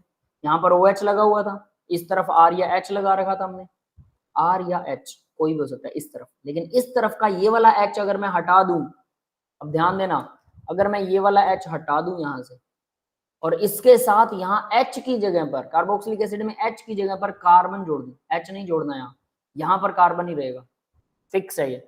इस जगह R या H जोड़ सकते हो, जिस कार्बन के साथ डबल बॉन्ड हो है ना उसके साथ R या H जोड़ सकते हो, लेकिन जिसके साथ सिंगल O है, सिंगल बॉन्ड वाला O, उसके साथ सिर्फ R ही जुड़ जाए तो एस्टर बन गया। तो इस ग्रुप का नाम देखो क्या है, R C O O, 2 बार है ना, O O और R, और यहाँ R की जगह H भी लगा सकते हो, बट उस जगह पर H नहीं लगेगा, वरना वो कार्बोक्सिलिक एसिड बन जाएगा। मान लो H लगा दिया आपने, तो C डबल बॉन्ड OH बन गया, कार्बोक्सिलिक एसिड, है ना। समझ में आ गया बेटा ग्रुप? यस है ना, सबको क्लियर है, सिंपल है। चलिए, तो ये इस तरह से बन गया एस्टर। एस्टर को भी याद रखना भाई, इनका रट्टा लगाना, पहली बात बता रहा हूँ, दोबारा से बता रहा हूँ कि रट्टा ही लगाना है। अब बात आती है भाई डिग्री ऑफ कार्बन क्या होता है, 1 degree carbon, 2 degree carbon, 3 degree carbon, ठीक है, वो किससे अटैच है, इससे हम डिग्री निकालते हैं। कैसे, अब जरा देखिए, यहाँ टर्शरी कार्बन, क्वाटरनरी कार्बन दिखा रखा है, तो वो क्या होता है, डायरेक्टली मैं आपको ये डायग्राम दिखा रहा हूँ, थ्योरी का यहाँ मतलब ही नहीं है। देखो भाई, ये कार्बन के साथ कोई भी अदर कार्बन नहीं है, तो इसको हम प्राइमरी कार्बन बोलते हैं, प्राइमरी नहीं, सॉरी, इसको प्राइमरी नहीं बोलते, ये तो नेसेंट हो जाएगा, है ना, तो इसका कोई नाम नहीं है, इसको डायरेक्टली मिथाइल कार्बन बोलते हैं, मिथाइल कार्बन बोल सकते हो। वैसे इसका वो भी नाम ना लो तो कोई दिक्कत नहीं, मतलब अगर कार्बन के चारों तरफ सिर्फ हाइड्रोजन है तो ये 0 कार्बन या मिथाइल कार्बन बोलते हैं, वैसे मिथेन बनेगा इसलिए मिथाइल कार्बन, ठीक है। अब देखो 1 डिग्री कार्बन कौन सा होता है, प्राइमरी कार्बन जिसे बोलते हैं। कार्बन, जो भी आपके पास कार्बन है, ठीक है, यहाँ देखिए, जो भी आपके पास कार्बन है, उस कार्बन के साथ कम से कम एक कार्बन का बॉन्ड है, और बाकी सब आप कुछ भी लगा सकते हो, कुछ भी, हाइड्रोजन लगा दें अपने पास, और तो कुछ है नहीं, और इसके साथ भी हाइड्रोजन लगा दें, तो इस कार्बन को मैं बोलूंगा ये 1 डिग्री कार्बन है, यानी प्राइमरी कार्बन है। समझ में आ गया, ये वाला कार्बन भी प्राइमरी है क्योंकि इसके साथ भी एक ही कार्बन का बॉन्ड है। यस, क्लियर है बेटा, 1 डिग्री क्या होता है, मतलब कार्बन के साथ एक ही कार्बन हो, 1 डिग्री प्राइमरी कार्बन। अब ये बात समझ में आ गई सबको? Yes, clear to all? ठीक है, अब देखिए दूसरा, सेकेंडरी कार्बन क्या होता है, जिस कार्बन की हम बात कर रहे हैं, जो हमारा टारगेटेड कार्बन है, आपको मैं बोलूं कि इस कार्बन को बताओ ये 1 डिग्री है, 2 डिग्री, 3 डिग्री, मैंने आपको एक टारगेट दे दिया कि ये वाला कार्बन बताना है, सबको ढूंढ सकते हो आप, नो वरी, नो वरी, है ना। तो देखिए, मान लीजिए कि मैं इसको स्टार लगा दिया मैंने, यहाँ पे भी स्टार लगाओ ना, तो इस कार्बन के साथ कम से कम आपको 2 कार्बन जरूर मिलेंगे, बाकी की वैलेंसियां हाइड्रोजन से पूरी कर सकते हो। You can complete the other valency with the help of hydrogen, but you should have to use the 2 valency of carbon with another carbons that will called secondary or 2 degree carbon. Clear है बेटा, 2 degree carbon क्या होता है? Yes sir. है ना, ठीक है। अब 3 डिग्री, वही बात सेम, अब बार बार एक ही चीज रिपीट होने वाली है। देखो, जिस कार्बन को हम टारगेट कर रहे हैं, जिसको चेक कर रहे हैं, उसके साथ कम से कम 3 कार्बन होने चाहिए, और चौथा बॉन्ड आप किसी से भी बना सकते हैं, कोई दिक्कत नहीं है। जो फोर्थ बॉन्ड आप क्लोरीन से ही बना दो, कोई बात नहीं, हाइड्रोजन से बना दो, कोई बात नहीं, सोडियम के साथ या किसी भी अदर मेटल के साथ जोड़ना चाहते हैं जोड़ दो, लेकिन कम से कम उसके साथ 3 कार्बन के बॉन्ड होने चाहिए। Carbon which is targeted must have 3 carbon bonds, that is called 3 degree. Tertiary, tert मतलब टर्शरी का थर्ड से रिलेशन था। 4 डिग्री, अब आप खुद बता सकते हो, जो कार्बन चारों तरफ से कार्बन से घिरा हो उसको हम, ये वाला सेंटर वाला कार्बन, ये 4 डिग्री होगा, तो जिसको क्वाटरनरी बोलते हैं। क्या 5 डिग्री कार्बन हो सकता है? कार्बन की वैलेंसी 4 है, 5 कैसे बना दोगे, नहीं हो सकता ना। तो क्वाटरनरी कार्बन तक होते हैं, इससे ज्यादा नहीं होते। यस, क्लियर है बेटा? Yes sir. है ना, तो क्वाटरनरी कार्बन होते हैं 4 डिग्री तक, 1 डिग्री, 2 डिग्री, 3 डिग्री। जस्ट आपको ये देखना, अब यहाँ पर ना वही चीज लिखी हुई है, ठीक है, रीड करना चाहो चॉइस इज योर्स, नहीं रीड करना है कोई फर्क नहीं पड़ता इससे, तो ये फालतू की स्लाइड है, ठीक है, तो सीधा सीधा ये आ गया। हालांकि अगर बच्चे कई बार बीच में भूल जाएं, डायग्राम को देख के समझ ना आए, आप प्रैक्टिस नहीं करोगे, 1 महीने बाद दोबारा इसको देखोगे तो डेफिनेट सी बात है फिर आपको पढ़ना पड़ेगा, ठीक है, ऐसा होता है। अब आगे देखते हैं होमोलोगस सीरीज क्या होती है भाई। होमो का मतलब सेम होता है, लोगस सीरीज, सीरीज मतलब सेम सीरीज, सेम सीरीज मतलब ये है कि कोई चेन, हमें पता है कार्बन की चेन बहुत लंबी लंबी चेन्स होती है, तो अगर मैंने उस लंबी चेन के आगे, सोचो ये कार्बन की बहुत लंबी चेन है, इसके आगे मैंने यहाँ OH लगा दिया, कितनी है ये, 1 2 3 4 कार्बन की चेन है। मैं एक और चेन बनाता हूँ, 3 और 2 5, 5 कार्बन की चेन बना दी है ना, 1 2 3 4 5, 5 कार्बन की चेन है ये। तो 5 कार्बन और 4 कार्बन की चेन में दोनों में OH लगा हुआ है, तो इनकी प्रॉपर्टीज अप्रोक्सीमेटली सेम आएंगी ना, क्योंकि हाइड्रोकार्बन, कार्बन और हाइड्रोजन की 4 और 5 कार्बन वाली चेन में लगभग प्रॉपर्टीज सेम मिलेंगी, हालांकि कुछ बदल जाएंगे, एक कार्बन एक्स्ट्रा है तो कुछ तो चेंज आएगा, डेफिनेटली आएगा, बट लगभग प्रॉपर्टीज सेम आएंगी, यस और नॉट। तो OH लगा दूं तब भी प्रॉपर्टीज सेम आएंगी, है ना। तो अगर ये अल्कोहल है, 2 कार्बन वाला अल्कोहल, एथेनॉल, अब आप कहेंगे प्रॉपर्टीज सच में सेम होती हैं। अब यहां से एक भयंकर डाटा बताता हूं आपको, 2 कार्बन की चेन, जो हमने एथेनॉल की बात की थी, पीने वाली शराब, ये वही होता है ना, तो ये पीने के काम आता है, बिल्कुल पिया जा सकता है डाइल्यूट फॉर्म में, कंसंट्रेटेड मतलब 100% नहीं पिया जा सकता। अब अगर मैं कहूं कि एक कार्बन की चेन, यानी सिर्फ एक ही कार्बन लगाता हूं, यहाँ हाइड्रोजन, तो देखो भाई ये भी होमोलोगस सीरीज है दोनों, क्योंकि इनकी प्रॉपर्टीज लगभग सेम होनी चाहिए, पर क्या सच में सेम होती है। मैथेनॉल है नीचे वाले का नाम, ऊपर वाले का नाम एथेनॉल, 2 कार्बन वाले का, जो पीने का काम आता है। एथेनॉल पिया जा सकता है, नो डाउट है, ये भी पॉइजनस, बट इतना नहीं है कि इसे पिया जा सकता है, ये नशा करता है, सबको पता है। मैथेनॉल, एक ड्रॉप मैथेनॉल अगर एथेनॉल के अंदर मिला दें, एक drop, I am talking about 1 drop of methanol will be added to ethanol, उस शराब में एक ड्रॉप मिला दो। आपने सुना है जहरीली शराब पीने से लोग मर जाते हैं, ये अखबारों में सुना होगा, जहरीली शराब पीने से, न्यूज में सुना होगा। Yes, sir. ये वही जहरीली शराब है, मैथेनॉल जहरीली शराब है। अब ये कहां से आता है, जो लोग देसी शराब निकालते हैं घर पे, उसमें शराब की कंसंट्रेशन बहुत कम होती है, उसको कंसंट्रेट करने के लिए वो एक जुगाड़ वाला इंस्ट्रूमेंटेशन लगाते हैं, जुगाड़ वाला, और उसको कंसंट्रेट करने की कोशिश करते हैं, कर भी लेते हैं। लेकिन अगर उस प्रोसेस में कुछ गलती हो जाए और गलती से मैथेनॉल बन जाए, हल्का सा ही सही, बट मैथेनॉल बन जाए, अब उनके पास तो ऐसे इक्विपमेंट है नहीं कि वो एथेनॉल और मैथेनॉल के बीच में डिफरेंस कर सके कि इसमें मिक्स है कि नहीं मैथेनॉल, है ना वो टेस्ट करते, वो तो महाराजे होते हैं, हमें सब आता है, वो टेस्ट भी नहीं कर सकते, ना केमिकल टेस्ट कर सकते, ना उन्हें पता होता कि कुछ गड़बड़ बन गया, तो वो तो गटक जाएंगे, सुबह खत्म। अब देखो मैथेनॉल की एक ड्रॉप आपको अंधा बना सकती है, एक ड्रॉप, जस्ट एक ड्रॉप, अंधा पक्के बन जाओगे, बना नहीं सकती पक्का। एक से ज्यादा, अगर थोड़ी और ज्यादा हो तो इंसान मर जाता है, ठीक है। तो सोच लो मैथेनॉल कितना खतरनाक, हालांकि दोनों की प्रॉपर्टी सेम मतलब केमिकल प्रॉपर्टीज सेम है, लेकिन हमारी बॉडी के ऊपर बायोलॉजिकली केमिकल प्रॉपर्टीज में भाई हमारे पास बहुत सारे मॉलिक्यूल्स होते हैं, तो कहाँ जाके अटैक कर दे क्या करेगा पता नहीं लगता, इसलिए बायोलॉजिकल प्रॉपर्टीज डिफरेंट हो सकती हैं, डेफिनेटली होती भी हैं, डेफिनेटली, तो इतनी भी सेम नहीं होती, पर फिर भी हम बोलते हैं कि होमोलोगस सीरीज वो होती है जिसके सारे मेंबर लगभग एक जैसे हो, बस कार्बन की चेन लंबी छोटी बड़ी हो। तो 2 कार्बन, 2 होमोलोगस सीरीज के बीच में CH2 का डिफरेंस मिलेगा, जैसे कि यहां देखो, यहाँ एक CH2 एक्स्ट्रा है, यस बेटा ये बात समझ में आ रही है, बाकी तो सेम ही है ना नीचे वाला, तो ये 1 कार्बन वाला है, ये 2 कार्बन वाला है। यहां पर भी देखिए, आप ध्यान देंगे तो देखो, इसको CH3 बनाऊंगा मैं, ये CH2, ये भी CH2, ये भी CH2, ये भी CH2, यहाँ पर भी CH3, ये भी CH2, ये भी CH2, ये भी CH2, तो देखो इसमें ये CH3, ये रहा CH3, ये CH2, ये रहा CH2, ये CH2, ये रहा CH2, ये CH2, ये रहा CH2, अब एक एक्स्ट्रा है, OH और OH दोनों में सेम है, तो ये वाला एक्स्ट्रा CH2 है, यानी 4 और 5 मेंबर में एक CH2 एक्स्ट्रा है, ध्यान दोगे तो 2 होमोलोगस सीरीज के कंसेक्यूटिव मेंबर्स के बीच, कंसेक्यूटिव जो लगातार हो। अब अगर आप एक 5 वाला बना दो, एक 10 कार्बन की चेन वाला बना दो और कहो सर देखो ये कैसा गैप है, आप तो कह रहे थे CH2 का गैप आएगा, है ना, ऐसा नहीं हो सकता। कंसेक्यूटिव जो लगातार, एडजेसेंट जिसे बोलते हैं, एडजेसेंट एक एटम ज्यादा करने पर CH2 का गैप आए, उसको बोलते हैं होमोलोगस सीरीज। होमोलोगस सीरीज बोलते हैं, बट उनके प्रॉपर्टीज में डिफरेंस होता है, आपको मेथेनॉल और एथेनॉल से समझ आ गया होगा, हमारे लिए बहुत बड़ा डिफरेंस है।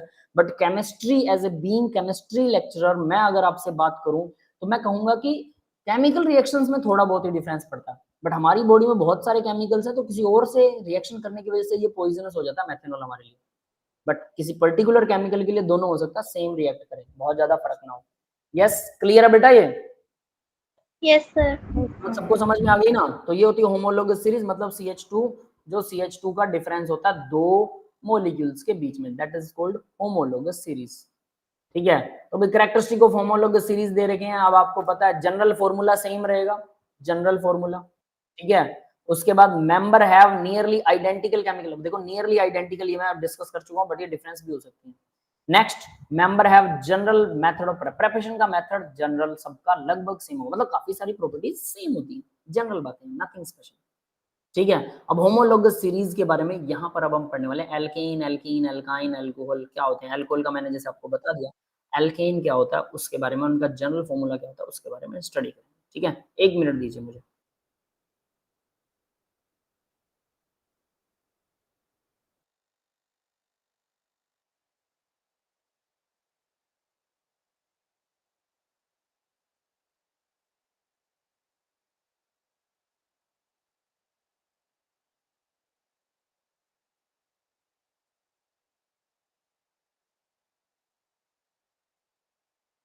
ठीक है, तो भाई अब हम करेंगे एल्केन्स। अब एल्केन्स क्या, मैंने एल्कीन और एल्काइन बताया आपको, है ना।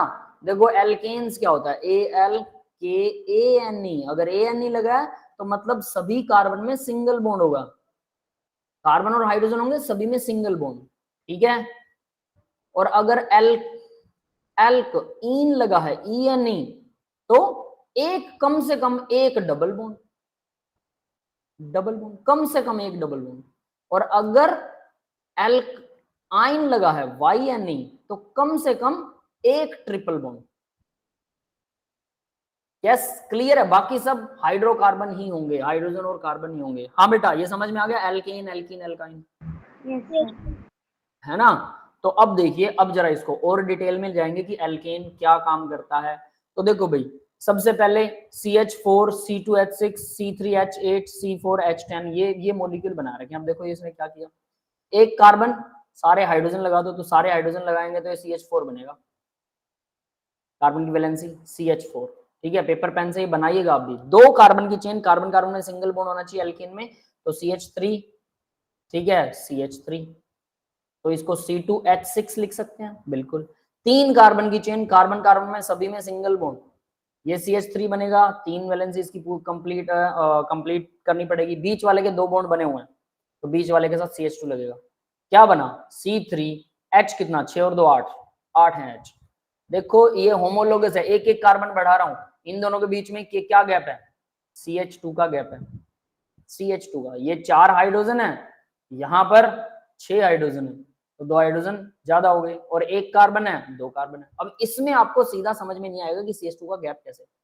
नेक्स्ट वाले में देखो, नेक्स्ट वाले में भी नहीं आएगा, ये नहीं, नेक्स्ट वाले में क्लियर आएगा। देखो ये CH3, ये CH3, ये CH3, ये CH3, बीच में एक CH2 बढ़ गया, यानी कि CH2 का गैप, क्लियर। उससे नेक्स्ट करोगे, उसमें भी हर जगह आपको CH2 का गैप आएगा, और ये सभी एल्केन्स हैं, दीज आर कॉल्ड एल्केन्स। इनका फॉर्मूला भी जनरल फॉर्मूला सेम होता है, तो जनरल फॉर्मूला बनाए इसका होता है CnH2n+2।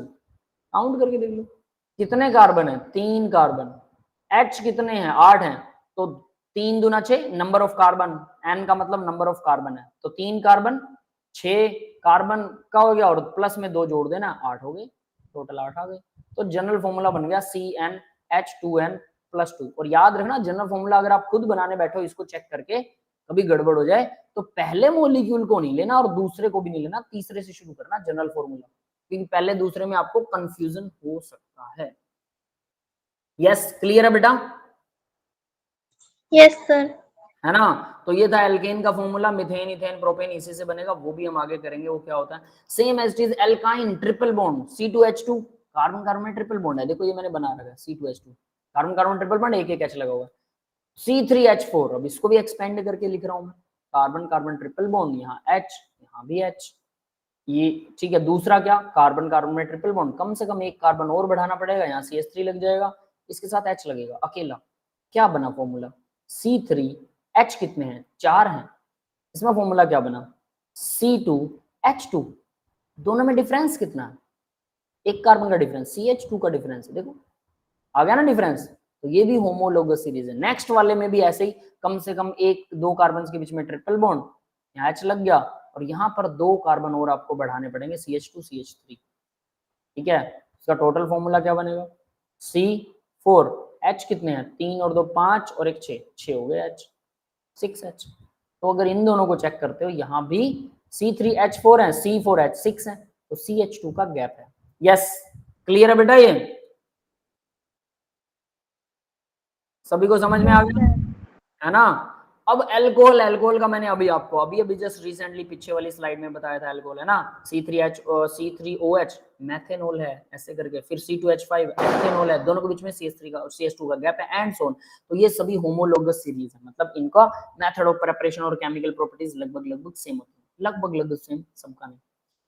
अब भाई ये ग्रुप करने के बाद, होमोलोगस सीरीज करने के बाद, कुछ ग्रुप्स के नाम याद करने के बाद, अब हम नोमेनक्लेचर पर आते हैं। नोमेनक्लेचर मतलब नाम देने हैं हमें, कैसे नाम दे। तो देखो भाई, मैंने मेरा नाम मेरे पेरेंट्स ने रख दिया मंजीत भारद्वाज, ठीक है। आप लोगों का नाम सौरभ, शिखा, रोशनी, सुमित, अभिजय, है ना, सबके नाम, ठीक है, पारखी और तनिषा, हमारे पास इतने बच्चे अभी, है ना, सबके नाम आपके पेरेंट्स ने रख दिए। कोई नामों का सिर पैर है हमारे, अंग्रेजों के नाम क्या होते हैं, जॉन, है ना, और पता नहीं कैसे कैसे उल्टे सीधे नाम होते हैं, ठीक है, मुझे अब याद नहीं आ रहे हैं 2-4 नेम। इंडियन नेम्स तो अपने को याद है ना, क्योंकि हम बोलते हैं लगातार। जब हम अंग्रेजों के नेम याद करने या बोलने या प्रोनाउंसिएट करने की कोशिश करते हैं, हमें प्रॉब्लम आती है। अब उनके नाम का क्या सिर पैर है, कुछ नहीं पता। हम अपने नाम का मतलब बता सकते हैं, मनजीत, मन को जीतने वाला, ऐसा कुछ, है ना। सौरव, इसका भी कोई ना कोई मीनिंग होगा। शिखा, शिखा का मतलब चोटी होता है, सबसे ऊंचाई वाला हिस्सा, है ना, शिखा सबसे ऊपर वाला हिस्सा। रोशनी मतलब लाइट, है ना। सुमित, सुमित का मतलब अच्छा मित्र, ऐसा कुछ होता है। अभिजय, जिसको कोई जीत ना सके, है ना, ऐसा ही अभिजय। हाँ सर, यस सर। पारखी, पारखी का नाम पारखी नजर जैसे बोलते हैं। तनीषा, तनीषा का नाम मुझे नहीं पता, तनीषा का मतलब मुझे नहीं पता। लेकिन कुछ नाम अपने इंडियंस में ऐसे भी होते हैं जिनका कोई मतलब ही नहीं है, मीनिंगलेस नाम भी रख देते हैं पेरेंट्स, है ना। घर के नाम भी तो रखते हैं, मेरा नाम, घर का नाम माणी है, माणी। कुछ लोग मुझे मणि भी बोलते हैं, मणि भाई, लाइक दैट, है ना। तो सबके हाँ सर, आपने उस पे व्हाट्सएप पे लिखा भी हुआ है, मिनी भैया ना। अच्छा, वहां लिखा हुआ है, ठीक है। तो देखिए, तो मतलब मणि, दैट इज मनी, मानी, MANNI होगा, माणी, माणी बोलते हैं कुछ लोग, ठीक है। मेरे पापा मुझे माणी बुलाते थे, मेरे फ्रेंड्स मुझे मणि बुलाते हैं, ठीक है। कुछ लोग मानी भी बुलाते हैं, पता नहीं क्या क्या अलग अलग नामों से पुकारते हैं सब, ठीक है। सबका अपना स्टाइल है, कोई दिक्कत नहीं। तो ये सब प्रॉब्लम्स के बावजूद मेरा एक पर्टिकुलर नाम है जो मेरे कागजों में चलता है, कागज में मतलब मेरे DMC वगैरह में, वो मंजीत है। उस यानी जब मैं किसी को ऑफिशियल नेम बताऊंगा तो मंजीत बताऊंगा, बट जनरल नेम बताऊंगा मेरे दोस्तों को। बहुत से मेरे ऐसे दोस्त हैं, मेरे पड़ोसी हैं, जिन्हें मेरा ओरिजिनल नेम नहीं पता, क्योंकि सब मुझे मणि नाम से, माणी नाम से ही बुलाते हैं। तो ओरिजिनल किसी को पता ही नहीं है, क्या करूं, मेरे को कोई दिक्कत नहीं है। लेकिन अगर कोई पूछे ओरिजिनल, तो पता है क्या बोलते हैं, जैसे मणि भाई आपका ओरिजिनल नाम क्या है? मैंने कहा मेरे नाम से बोल रहा हूँ, फिर भी मेरा नाम पूछ रहा है ना, ऐसा भी होता है। तो लाइक दैट बहुत सारे मोलिक्यूल्स थे, उनके हमने कॉमन नेम रख दिए, कॉमन नेम, जैसे मेरा नाम मणि है।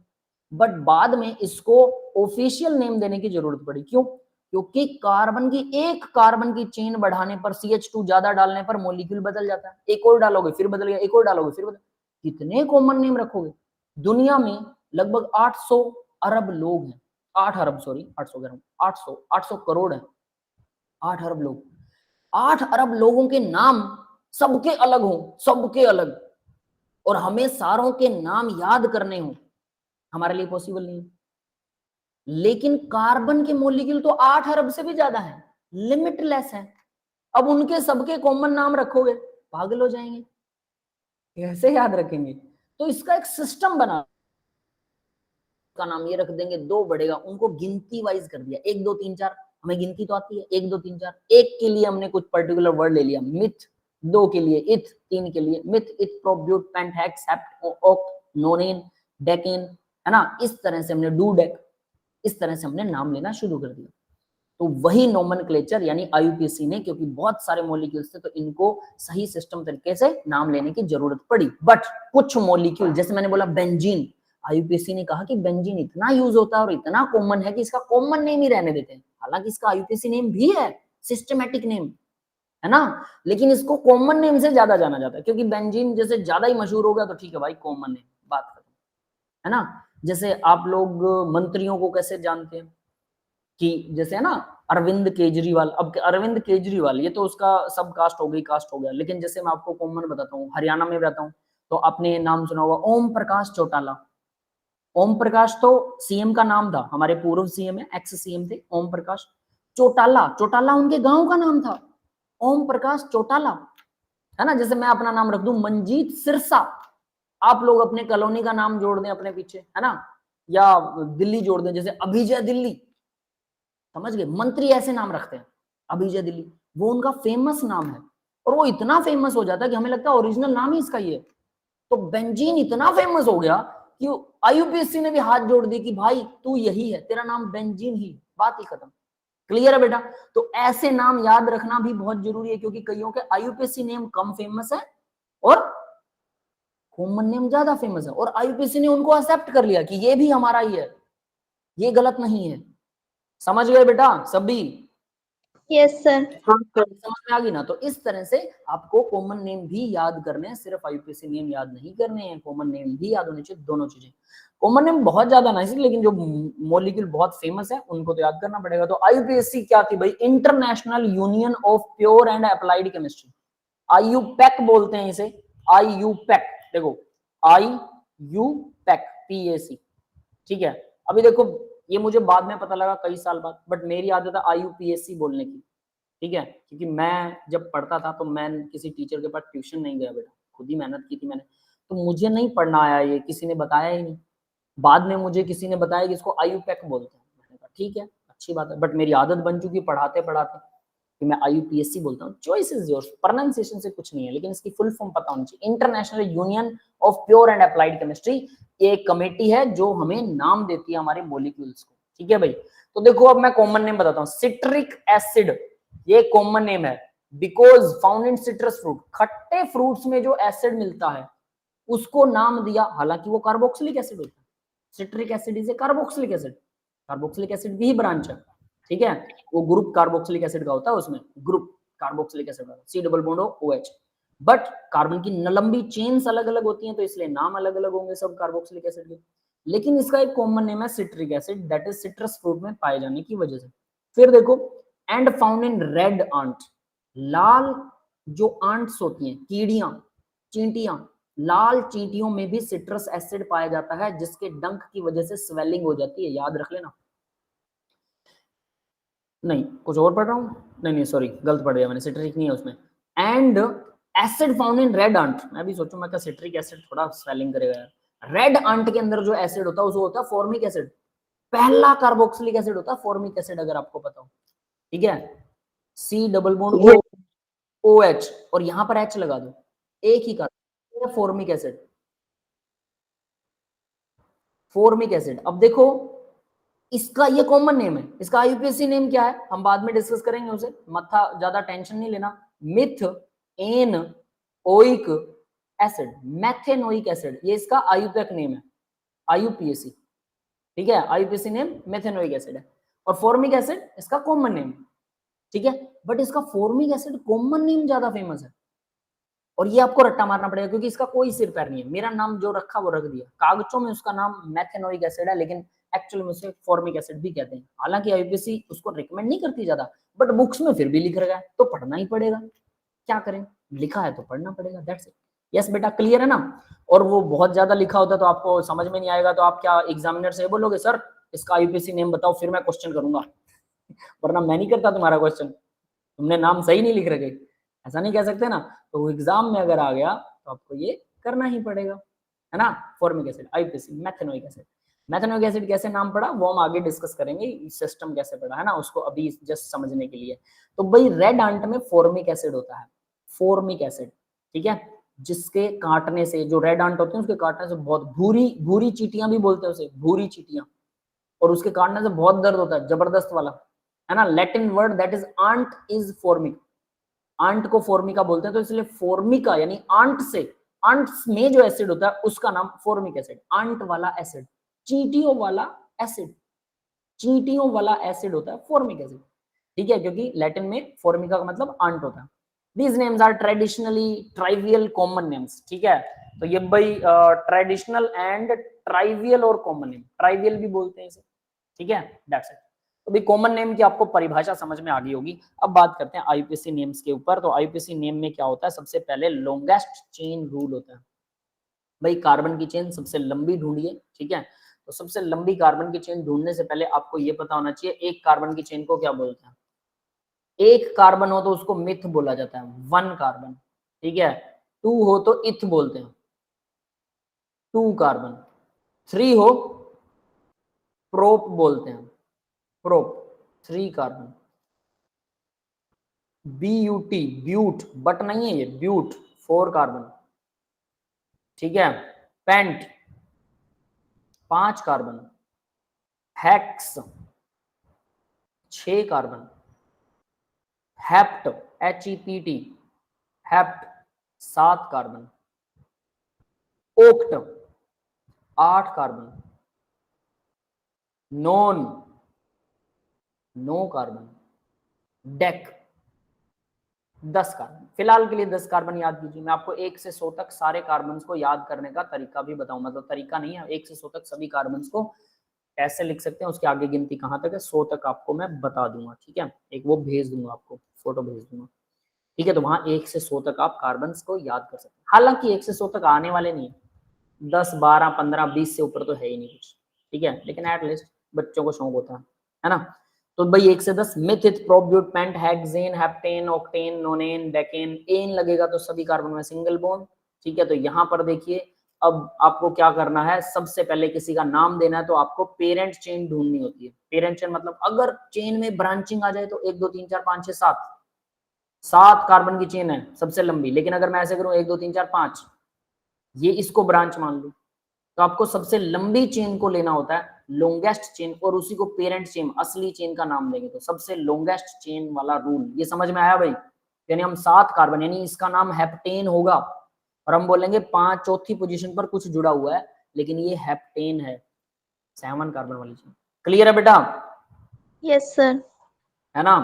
तो ये था उसके बारे में, हेप्टेन, लॉन्गेस्ट रूल। नेक्स्ट देखो लोएस्ट सेट ऑफ लोकेंट।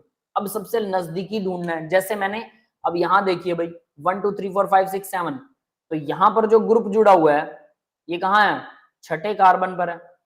और अगर मैं रेड लाइन वाले मार्क्स की बात करूं 1 2 3 4 5 6 7, तो चेन तो 7 ही कार्बन की बन रही है, लेकिन रेड लाइन वाले अगर नंबरिंग को सही मानो तो सेकंड कार्बन पर कोई ग्रुप जुड़ा है। तो मुझे लोएस्ट सेट ऑफ लोकेंट ढूंढना होता है। लोकेंट का मतलब कि कुछ चीज अगर जुड़ी है तो उसकी लोकेशन, लोकेंट बोले तो लोकेशन, उसकी लोकेशन लोएस्ट होनी चाहिए। Yes, are you getting my point? Yes sir. Lowest location वाला रूल भी अप्लाई करना है, ठीक है। सबसे लंबी चेन ढूंढिए, फिर लोएस्ट लोकेंट ढूंढिए, ठीक है। Multiple instances of same substituent, अगर एक से ज्यादा सब्स्टिट्यूएंट्स आते हैं, मल्टीपल सेम सब्स्टिट्यूएंट मतलब एक से ज्यादा अगर सब्स्टिट्यूएंट है, तो अल्फाबेटिकल ऑर्डर देखते हैं, या फिर नहीं, उससे पहले ये रूल है कि अगर मान लीजिए कि एक कार्बन की चेन है 1 2 3 4 इस तरह से, बहुत लंबी चेन है, ठीक है, इस तरह से मैं ये लंबी चेन बना रहा हूँ। यहाँ पर एक CH3 है, एक यहाँ पर CH3 है, एक यहाँ पर CH3 है, तो मान लो ये दूसरी तीसरी चौथी पोजीशन पर, और यहाँ बहुत लंबी चेन है, ठीक है, पहली पोजीशन ये है तो यहाँ पे चेन नहीं है, सोचो, ठीक है, CH3 है। तो मैं क्या करूंगा, ये 2 पर 3 पर 4 पर, तो मैं इसे ऐसे लिखूंगा 2 3 4, डाई, 3 बार मिथाइल है ना, डाई और tri methyl, di methyl, tetra methyl, penta methyl, समझ गए। तो यानी कि डाई ट्राई वर्ड का यूज करूंगा अगर एक ही सब्स्टिट्यूएंट एक से ज्यादा बार आया हुआ है तो। क्लियर है बेटा? यस। एक से ज्यादा बार है, डबलिंग है, ट्रिपलिंग है, तो उसको डाई या ट्राई बोलेंगे, di tri, mono, di tri, tetra, penta, hexa, ऐसे। नेक्स्ट देखिए नेमिंग ऑफ डिफरेंट, अगर अलग अलग सब्स्टिट्यूएंट है तो एक पे मिथाइल लगा, दूसरे पे इथाइल लगा, या क्लोरीन लगा, फ्लोरीन लगा है, अब ये दोनों अलग है, डाई क्लोरो या डाई फ्लोरो थोड़ा बोल दोगे। एक क्लोरीन है एक फ्लोरीन है तो क्लोरो फ्लोरो बोलोगे। तो भाई क्लोरो में CH, क्लोरो, फ्लोरो, फ्लोरो, तो पहले कौन सा आएगा? अल्फाबेटिकल ऑर्डर के हिसाब से लिखेंगे। फिर दोनों हैं तो हेलोजन ही ना, तो अल्फाबेटिकल ऑर्डर के हिसाब से फ्लोरीन पहले आएगा या क्लोरीन? क्लोरीन आएगा। तो alphabetical order will be follow. Yes, समझ में आ गए? Yes sir. इसके एग्जाम्पल करेंगे, चिंता मत कीजिए, लॉट्स ऑफ एग्जाम्पल भी करेंगे। अभी सिर्फ मोटा मोटा रूल बता रहा हूं, फिर उसके बाद इसके अंदर घुसने वाले हैं। Naming of different substituent present at the same position.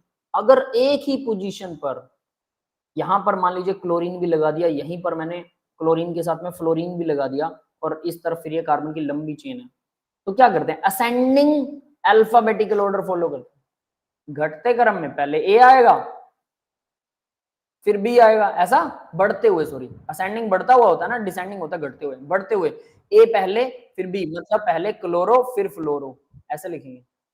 समझ में आया? वो सेम सी बात है, पीछे वाला रूल भी सेम लग रहा होगा, बट उसमें पोजीशन डिफाइन होती है 1 2 3। क्लोरीन 1 पर लगा, फ्लोरीन 2 पर लगा, दूसरे कार्बन पर, है ना, तब भी क्लोरीन को पहले नाम पहले दिया जाएगा।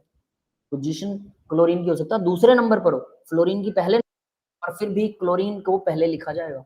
यहां कह रहा है दोनों अगर एक साथ हो तो तब तो क्लोरीन ही पहले आएगा, और पहले वाले केस में क्लोरीन बाद में किसी तीसरे कार्बन पर हो सकता है, फ्लोरीन पहले कार्बन पर हो सकता है, फिर भी नाम जब लिखेंगे, नंबरिंग तो वही रहेगी, कोई दिक्कत नहीं, बट नाम जब लिखेंगे तब अल्फाबेटिकल ऑर्डर, लिखते टाइम लास्ट में अल्फाबेटिकली ऑर्डर में लिखा जाता है। बस ये चीज रट्टा दिमाग में घुसा लेना। आप नंबरिंग किसी को भी दे दो, कोई भी नाम दे दिया आपने, कोई भी नंबर आपके कहीं पर भी सेट हो गया, कोई फर्क नहीं पड़ता, जब आप लिखोगे उसका नाम तो अल्फाबेटिकल ऑर्डर में लिखोगे लास्ट में। यस, क्लियर है बेटा? Yes sir. ऐसे लगा लो, आपकी क्लास में बच्चे बैठे हैं, ठीक है, जैसे हमारी, अब हमारी क्लास में हम ले लेते हैं कि हमारी क्लास में बच्चे बैठे हैं, पार्थी, तनिषा, सौरभ, शिक्षा, रोशनी, सुमित, अभिजय, सिया, ठीक है, ये सारे आप बच्चे बैठे हैं। अब ये सारे बच्चे अलग अलग बेंचों पर ऊट पटांग हिसाब से अपनी मर्जी से बैठे हैं, तो मैं जब इन सब के नाम लिखूंगा, मैं रजिस्टर में नेम अल्फाबेटिकल ऑर्डर में लिखूं, तो मुझे अल्फाबेटिकल ऑर्डर में सबसे पहले अभिजय का नाम लिखना पड़ेगा, जबकि वो सबसे लास्ट में बैठा हो सकता है। समझ गए ना? That is the thing. Clear है?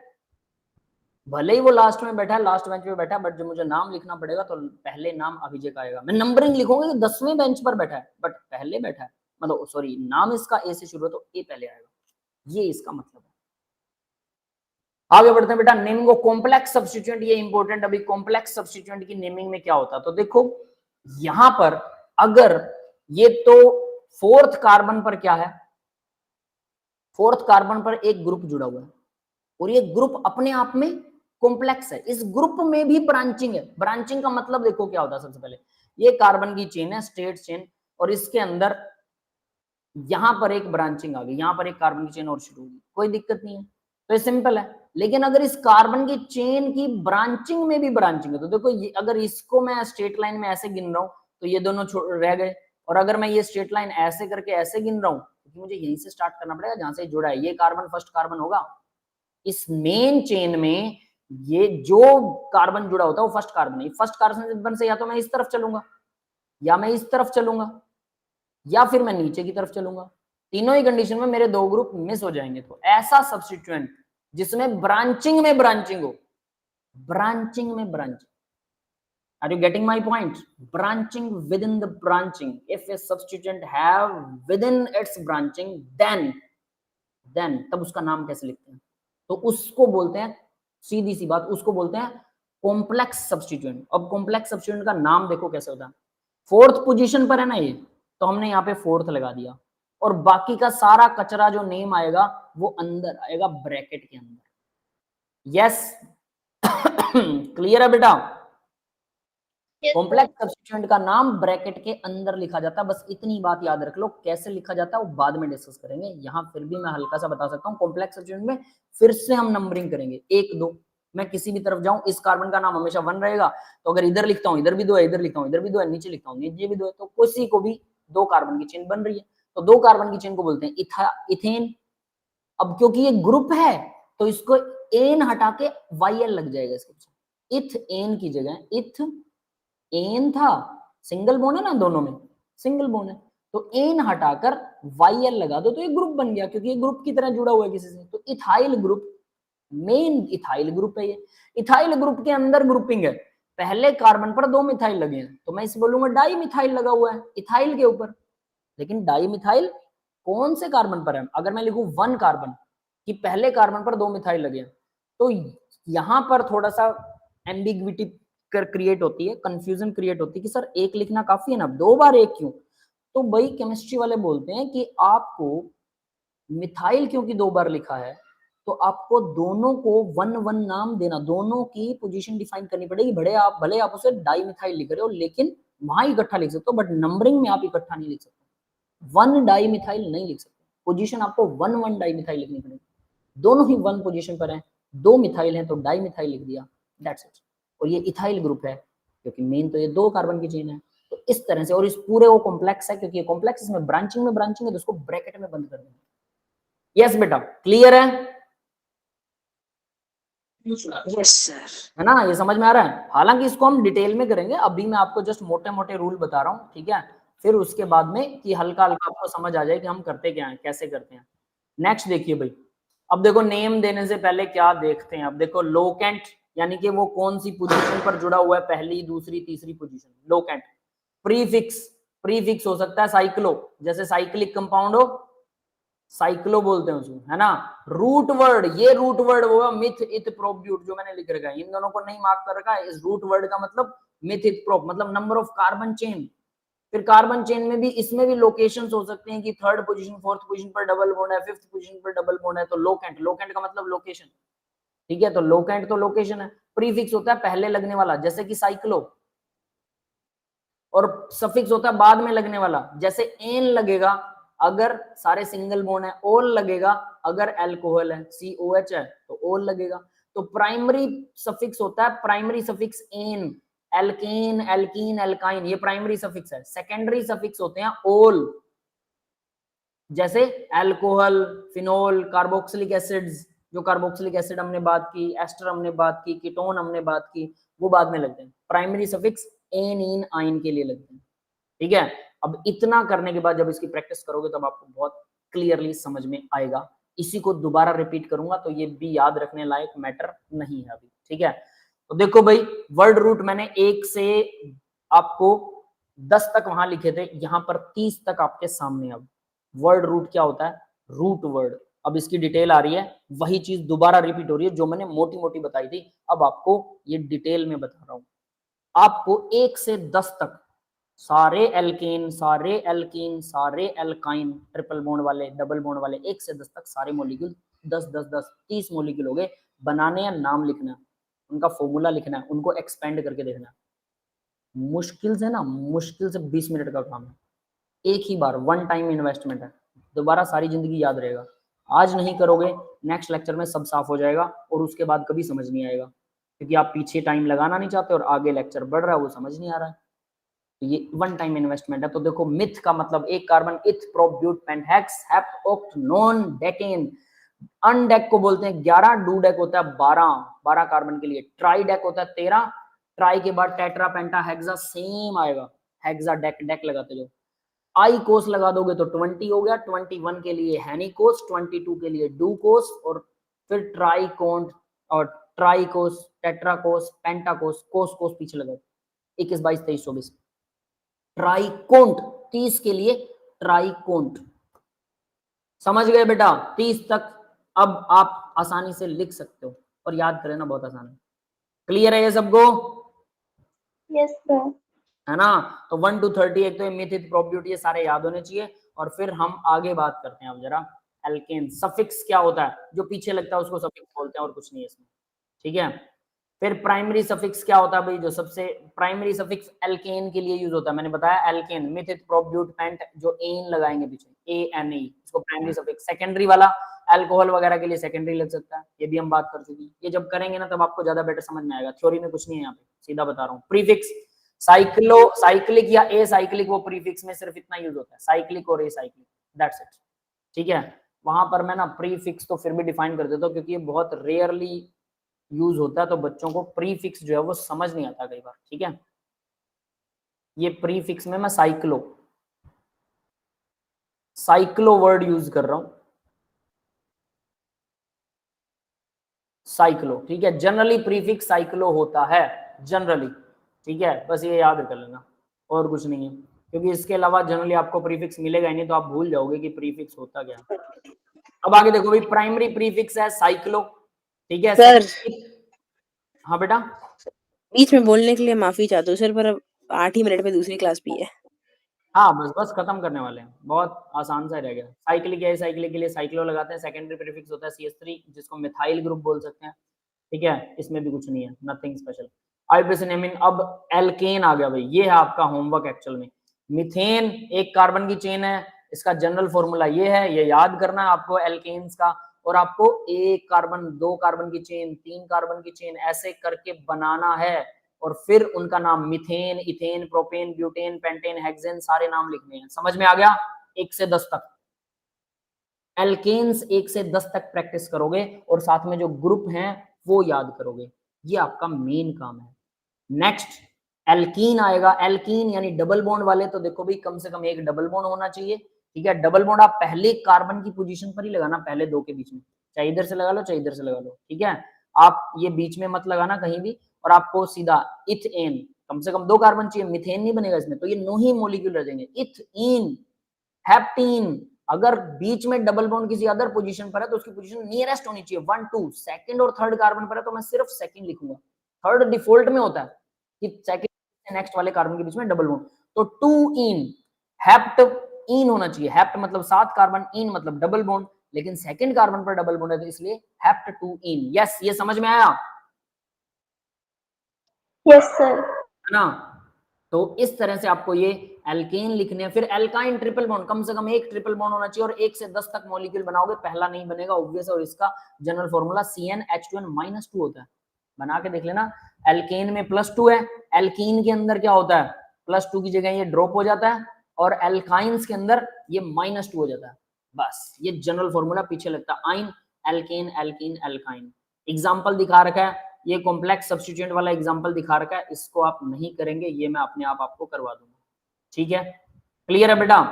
साइक्लिक कंपाउंड्स आते हैं अब। साइक्लिक कुछ इस तरह के हैं, ये भी हम नेक्स्ट लेक्चर में डिस्कस करेंगे। जस्ट साइक्लिक कंपाउंड मतलब आगे साइक्लो लगा दो, साइक्लिक कंपाउंड बन गया। That's all for the today's lecture guys, इतना ही है। ये मत कीजिएगा एल्केन, एल्कीन, एल्काइन, तीनों के 10-10 मॉलिक्यूल बना के देखने हैं, और जो ग्रुप करवाए हैं वो याद करने हैं, ये ही टोटल वर्क है। बाकी सब नहीं समझ में आया या कुछ याद नहीं रहा, कोई फर्क नहीं पड़ता, मेन है एल्केन, एल्कीन, एल्काइन, इनकी प्रैक्टिस करनी है, इसी से सारा कुछ समझ में आ जाएगा, ठीक है।